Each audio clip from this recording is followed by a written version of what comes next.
ओम नमः सिद्धेभ्य। नमो नमः सतहितंकराय वीराय भव्याम्बुजभास्कराय अनंतलोकाय सुरार्चिताय देवादिदेवाय नमो जिनाय देवादिदेवाय नमो जिनाय। पंच परमेष्टि भगवान की परम पूज्य आचार्य भगवंत गुरुवर विशुद्ध सागर जी मुनि महाराज जी की परम पूज्य मुनि श्री सुप्रभ सागर जी महाराज जी की 3,9 करोड़ मुनिराजों की समीचीन विकल्पों का सम्यक समाधान, सम्यक ज्ञान की वह अनूठी विधा जो हमारे अंतरंग को आत्म तत्व से जोड़ते हुए आत्म कल्याण के मार्ग की ओर ले जाने वाली है।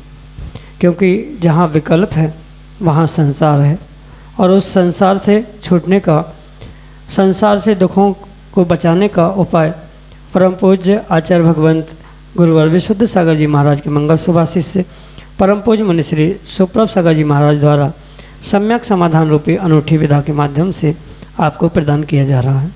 तो आप भी ऐसे उस आत्म कल्याण की अनूठी विधा से जुड़ने का प्रयास करें और अपना समीचीन विकल्प भेजते हुए परम पूज्य मुनि श्री से उसका आगम के परिप्रेक्ष्य में सम्यक समाधान प्राप्त करें। प्रारंभ करते हैं आज का सम्यक समाधान। और आज के पहले विकल्प के लिए आष्टा मध्य प्रदेश से डॉक्टर मगन जैन, श्रीमती चंदा जैन महाराज श्री के चरणों में बारंबार नमोस्तु निवेदित करते हुए अपना समीचीन प्रश्न रख रहे हैं कि गुरुदेव, कंदर्प और कौतकुच क्या है, इसके लक्षण बताने की कृपा करें।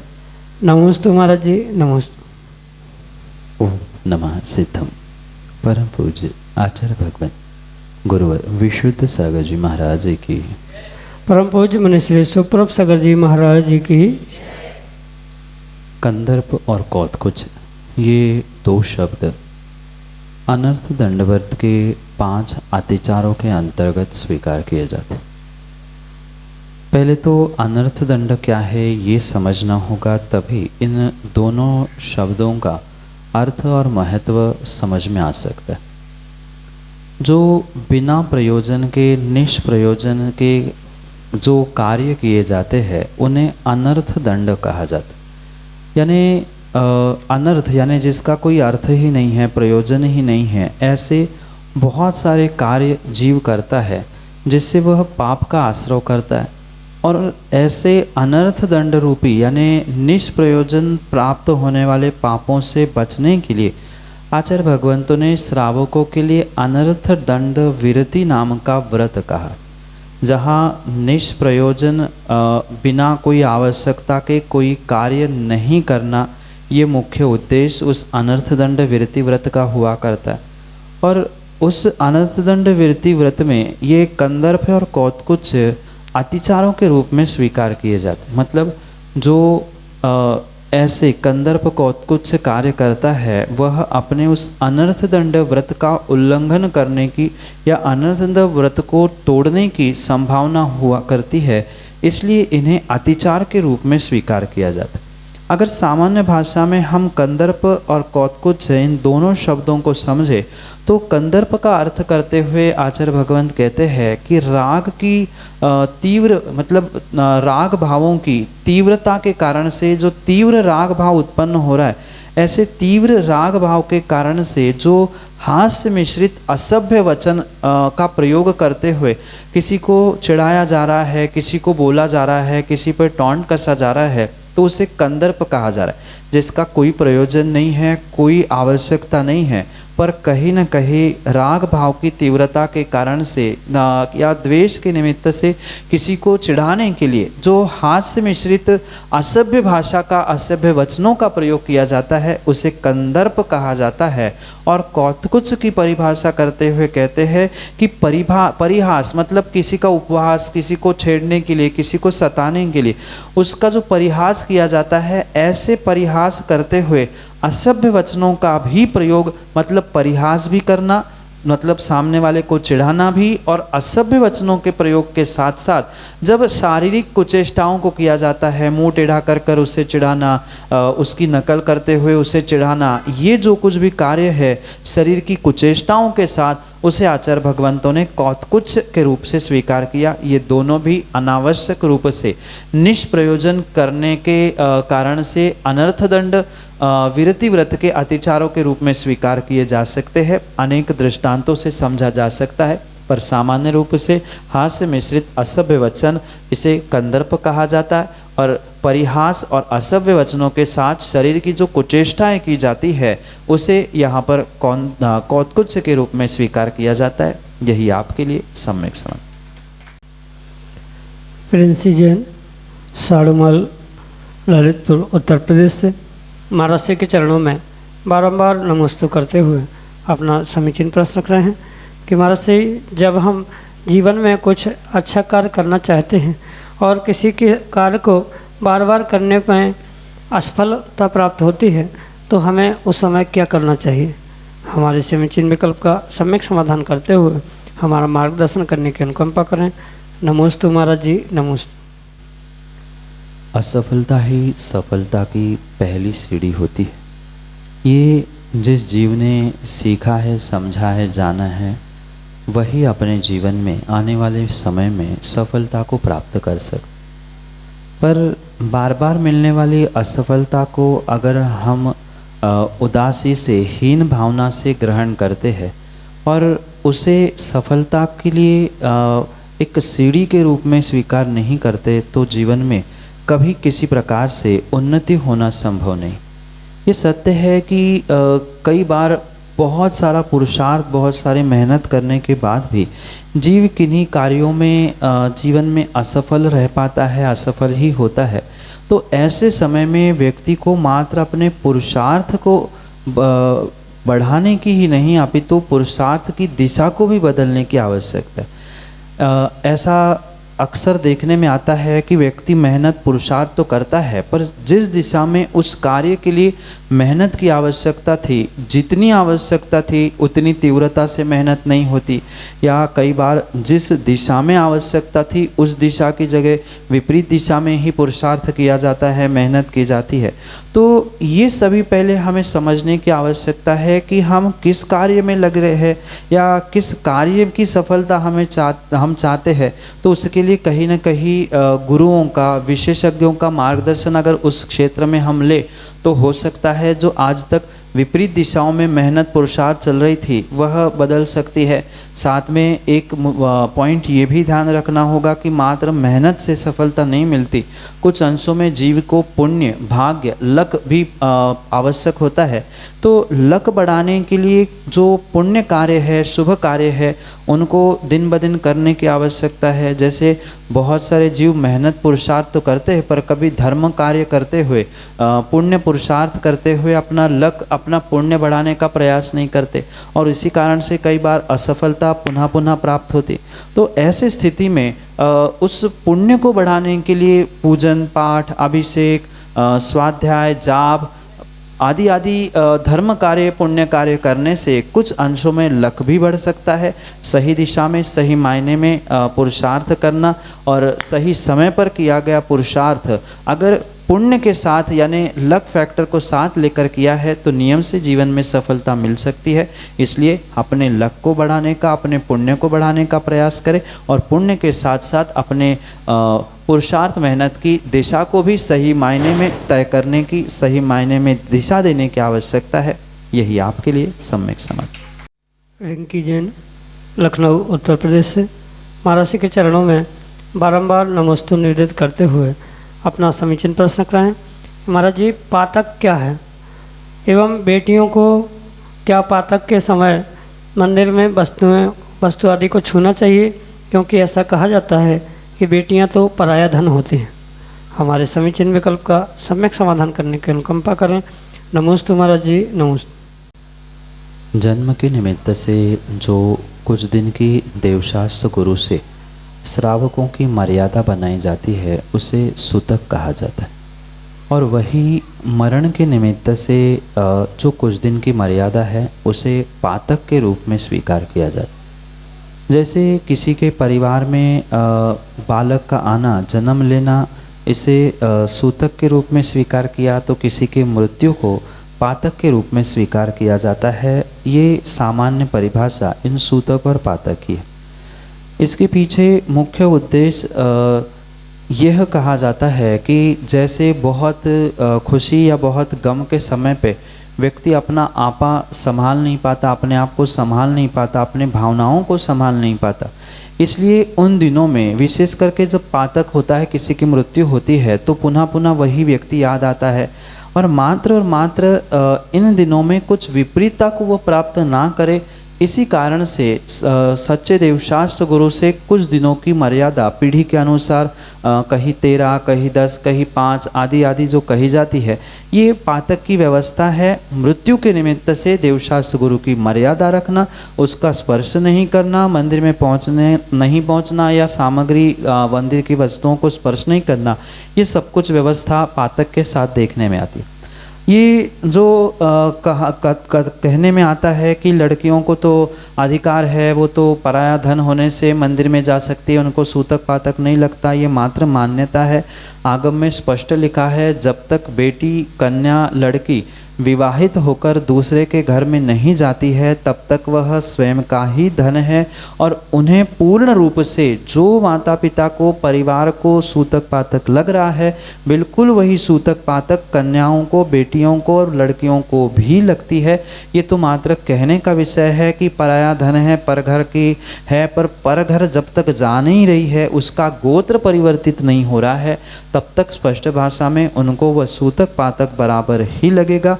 कौन क्या कह रहा है, कहाँ की व्यवस्था क्या है, लोक व्यवहार, सामाजिक व्यवस्था भिन्न भिन्न हो सकती है, पर आगम में यही स्पष्ट लिखा है कि जब तक विवाह होकर उनका गोत्र परिवर्तित नहीं होता है तब तक लड़कियों को, कन्याओं को पूर्ण रूप से सूतक पातक परिवार के अनुसार ही लगती है। यही आपके लिए सम्यक समाधान। मीनू जैन, डालीगंज, लखनऊ उत्तर प्रदेश से। अगले समीचीन विकल्प के लिए। हेलो, नमोस्तु गुरुवर। गुरुवर, मेरा ये प्रश्न है कि कुछ लोग नवकार मंत्र उल्टा पढ़ते हैं कि इससे पुण्य मिलेगा, तो क्या हमें उल्टा पढ़ना चाहिए या नहीं पढ़ना चाहिए? जिनागम में मंत्र आदि पढ़ने की अनेक विधियाँ आचार्य भगवंतों ने बताई। जैसे उनमें से 3 मुख्य विधियाँ आचार्य भगवंत कहते हैं कि याथा तथानुपूर्वी, पूर्वानुपूर्वी और पश्चातानुपूर्वी। यानी जैसा मंत्र है, अगर नमोकार मंत्र के ही बारे में हम समझे तो जैसा नमोकार मंत्र है, नमो अरिहंताणम, नमो सिद्धाणम, नमो आयर्यणम, नमो उज्जैन, नमो लोहे सवस्साहुणम, ये यथाक्रम से पढ़ने की अपेक्षा से इसे पूर्वानुपूर्वी यानी जैसा है वैसा पढ़ना, ये भी पुण्य के कार्य के लिए सिद्ध किया जा सकता है। पश्चातानुपूर्वी यानी पीछे से आगे तक पढ़ना, नमो लोहे सवस्साहुणम, नमो उज्जैनम, नमो आयर्याणम, नमो अरिहंता, नमो सिद्धाणम, नमो अरिहंताणम, ये भी पश्चातानुपूर्वी का क्रम है, यानी पीछे से आगे तक पढ़ना। जैसे आप सामान्य भाषा में उल्टा नमोकार कह सकते, या 5 जो पद है उसे कहीं से भी कहीं तक पढ़ लेना, पर 5 पद पूरे हो जाए, ये भी एक विधि है। और तीनों विधि से कर्म निर्जरा की जा सकती है, इसमें किसी भी प्रकार से कोई दोष नहीं है, कोई पाप नहीं है। दोनों में मतलब चाहे पीछे से आगे पढ़े, आगे से पीछे पढ़े या आगे पीछे किसी भी क्रम से पढ़े, इन तीनों पद्धतियों में हमारा अभिप्राय पंच परमेश्वरी को नमस्कार का होना चाहिए, अन्य कोई अभिप्राय नहीं होना चाहिए। तो अवश्य ही वह पुण्य देने वाला हो सकता है। ये विधियाँ इसलिए मुख्यतः से आचार्य भगवंतों ने कही है कि रूटीन जब किसी मंत्रों का हो जाता है, जैसे नमोरंताणम से लेके आखिरी तक पढ़ा जाता है, तो कई बार नींद आती है, मन नहीं लगता। तो ऐसे समय में ये विशेष विधियाँ बताई गई है कि जिससे आपका जाप करने में पुनः पुनः मन लगे, कर्मों की निर्जरा हो, इस उद्देश्य से ये अनेक विधियाँ कही है। ये विकल्प बिल्कुल ना करें कि ऐसा मतलब सीधा ही पढ़ने से हमें पुण्य मिलेगा, उल्टा पढ़ने से पाप पड़ेगा। मंत्र तो मंत्र है, विधि चाहे जैसी याथा तथानुपूर्वी हो, पश्चातानुपूर्वी हो, मतलब उल्टी हो, आगे पीछे कैसे ही हो, पर पद पूरे होने चाहिए, हमारी श्रद्धा मंत्र पे पूरी होनी चाहिए, तो नियम से पुण्य लग सकता है। पर किसी प्रकार से उस मंत्र की अभिनय करने की भाव है या हमारी श्रद्धा में कमी है तो वहाँ पर पाप या दोष लगने की पूर्ण संभावना है। पर श्रद्धापूर्वक ऐसा करना किसी प्रकार से अनुचित नहीं है, गलत नहीं है। पर ये भी विशेष ध्यान रखने, बिना प्रयोजन के, बिना गुरु आज्ञा के ऐसे मंत्र की विधि को मन से बदलना ये भी उचित नहीं है। हाँ, गुरु आज्ञा है, गुरु ने कभी निर्दिष्टित किया है, गुरु ने सिखाया है, बताया है, तो ये करने में दोष नहीं है, क्योंकि प्रत्येक विधि का अपना अपना अर्थ और अपना अपना फल कहा जाता है। पीछे से आगे पढ़ने से क्या सिद्ध होता है, आगे पीछे पढ़ने से क्या सिद्ध होता है, ये सब कुछ विधाएं आगम में लिखी है। इसलिए विशेष करके गुरु आज्ञा से कुछ विशेष सिद्धि के लिए इनको पढ़ने से भी पुण्य की प्राप्ति हो सकती है। यही आपके लिए सम्यक। नीतू जैन, शंकर नगर, लखनऊ, उत्तर प्रदेश से अगले समीचीन विकल्प। महाराज श्री के चरणों में त्रय बार नमोस्तु नमोस्तु नमोस्तु। महाराज जी, अगर मंदिर जाने का, देव दर्शन का नियम है और हम बाहर गए हैं, मतलब इंडिया से बाहर, और वहाँ पर मंदिर नहीं पहुँच पाते हैं या मंदिर दूर है, तो क्या करना चाहिए? माँ सत्य कहूँ तो जहाँ हमारे देव दर्शन का नियम टूटता है, ऐसे स्थानों में श्रावकों को जाना ही नहीं चाहिए। और अगर जाना ही पड़े तो जैसे पूर्व में व्यवस्था होती थी कि पूर्व में महीनों महीनों के लिए, वर्षों के लिए व्यापारी अन्य नगरों में जाते थे, अन्य देशों में भी जाते थे, तो वहाँ ये छूट रख कर नहीं जाते थे कि हम विदेश जा रहे हैं तो देव दर्शन में छूट मिल जाए, या उससे बदले में हम कुछ दिन और नियम ले ले, या उसका प्रायश्चित ले ले।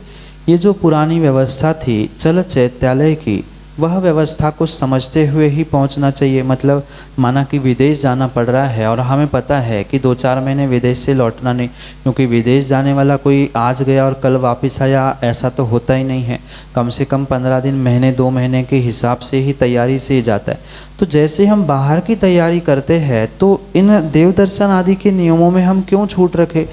विदेशों में भी बहुत सारी व्यवस्था है, मतलब विदेश जाने वाले बहुत सारे वर्तमान में ऐसे जीव हैं जो अपने चैत्यालय, अपने जिनबिंब को साथ ले जाते। बात वजन की या अन्य किसी प्रकार से है तो उसके लिए तो व्यवस्था गुरु या किसी त्यागीव्रती से मिलकर समझ सकते हैं, पर ये सत्य है कि किसी प्रकार से उसमें छूट लेना ये उचित नहीं है।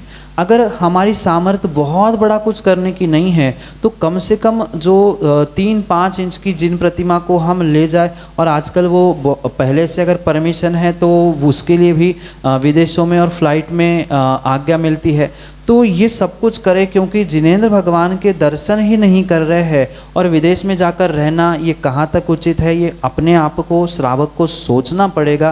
क्योंकि हम जैन साहब कह रहे हैं तो हम कम से कम वहाँ जाकर, मतलब यहाँ तो हम नगरों में कर ही रहे हैं, पर अगर विदेश आप जाते हैं और वहाँ आप स्वयं जिन बिंब ले गए, जिन चैत्य ले गए, जो चल चैत्य था, तो वहाँ आप ले गए, वहाँ अभिषेक पूजन कर रहे हैं, अभिषेक भी करने की व्यवस्था नहीं है, अर्घ्य चढ़ा रहे हैं, दर्शन भी कर रहे हैं तो ये सोचे जिन धर्म की कितनी महान प्रभावना वहाँ विदेशों में भी होगी, प्रभावना भी हो गई, हमारा नियम का पालन भी हो गया। ऐसा ही पुरुषार्थ करना चाहिए। और मेरी राय तो यही है, अगर नहीं ले जा पा रहे हैं तो प्रयास यही करें कि हम पहुँचे ही ना। और कभी ऐसा हो चुका है, मतलब पहले अगर ऐसा हो चुका है तो उसके लिए गुरु के चरणों में पहुंचकर प्रायश्चित आदि ग्रहण करना चाहिए। ये कहना मेरे हिसाब से उचित नहीं है कि आप जाए और बाद में प्रायश्चित आदि ग्रहण करें। ना जाए ये श्रेष्ठ बात है, ले जाए बहुत अच्छी बात है। और पहले कभी ऐसा हुआ है, ऐसा दोष लगा है, देव दर्शन नहीं हो पा रहे हैं, तो ऐसी स्थिति में फिर वापस आके गुरु से प्रायश्चित आदि लेना चाहिए। यही आपके लिए सम्यक। भानुजन गौरझामर सागर मध्य प्रदेश से अगले समीचीन विकल्प करें। मुनिश्री के चरणों में बारंबार नमोस्तु। मुनिश्री, जब भी हम कभी बिहार में आपके साथ चलते हैं या जो भी आप कमंडल हम रखते हैं तो उसकी टोटी पीछे करके क्यों रखते हैं, वो किसी भी दिशा में क्यों नहीं रख सकते? नमोस्तु मेरे से। मुनिराज की पीछे कमंडल रूपी जो उपकरण है उनको जो विधि पूर्वक पकड़ा जाता है, चाहे पिच्छी हो चाहे कमंडल हो, अक्सर आपने देखा मुनिराज पिच्छी को भी पकड़ते हैं, कमंडल को पकड़ते हैं तो उनका मुख पीछे ही होता है। श्रावक भी अगर कमंडल पकड़ता है तो उसकी टोटी पीछे होती है, नीचे ज़मीन पे रखा जाता है। तो मुनिराज जैसे बैठे हैं उनके पीछे की दिशा में उस कमंडल की टोटी होती। इसके पीछे मात्र लॉजिक ही नहीं है अपितु कुछ सिद्धांत भी है, जैसे तर्क रूपी लॉजिक तो वहाँ है ही, पर उसके अलावा ये व्यवस्था मुख्यतः से इस कारण से बनाई जाती है कि ये पता चले कि ये मुनिराज निर्दोष है, किसी प्रकार से इन्होंने अपने चारित्र में क्रियाओं में दोष नहीं लगाया। कहने का तात्पर्य ये है, जब मुनिराज को कोई बहुत बड़ा प्रायश्चित मिलता है तब उनका कमंडल सीधा, मतलब टोटी आगे की जाती है, पिच्छी को भी जैसे पंख पीछे करके डंडी आगे रखी जाती है, पंख पिच्छी भी उल्टी रखी जाती है। कब? जब उन्हें प्रायश्चित मिलता है बहुत बड़ा। दूसरा समय ऐसा आता है जब मुनिराज की समाधि होती है, तो समाधि के उपरांत भी वह कमंडल टोटी आगे और पिच्छी उल्टी, मतलब पंख आगे और डंडी पीछे, इस प्रकार से व्यवस्था समाधि के लिए और प्रायश्चित के लिए कही गई। तो ये व्यवस्था इस समय पे कही है, तो उसके विपरीत समय, मतलब जो निर्दोष है, समाधि हुई नहीं है, तो उन सभी मुनिराजों को नियम से पिच्छी और कमंडल की टोटी पीछे करते हुए ही रखने की आवश्यकता है। दूसरी बात, इसमें जो लॉजिक की अपेक्षा से हम समझे तो कमंडल में पानी भरा रहता है, और अगर पानी भरा हुआ कमंडल लेके चलते समय अगर सामने टोटी की है तो जब भी व्यक्ति चलता है तो उसका फोर्स आगे चलता है, आगे लगता है। और अगर टोटी आगे है तो कहीं ना कहीं चलते समय फोर्स से जो टोटी में भले ही टोटी लगी है पर पानी फैलने की संभावना है, पर पीछे उतना जोर नहीं लगता जितना कि फोर्स आगे लगता है। इसलिए लॉजिक से कमंडल की टोटी चलते हुए भी पीछे की जाती है, रखते हुए भी पीछे की जाती है। तो ये आगम की व्यवस्था सिद्धांत रूप और लॉजिक की अपेक्षा से कमंडल की टोटी हमेशा पीछे ही रखी जाती है। यही आपके लिए सम्यक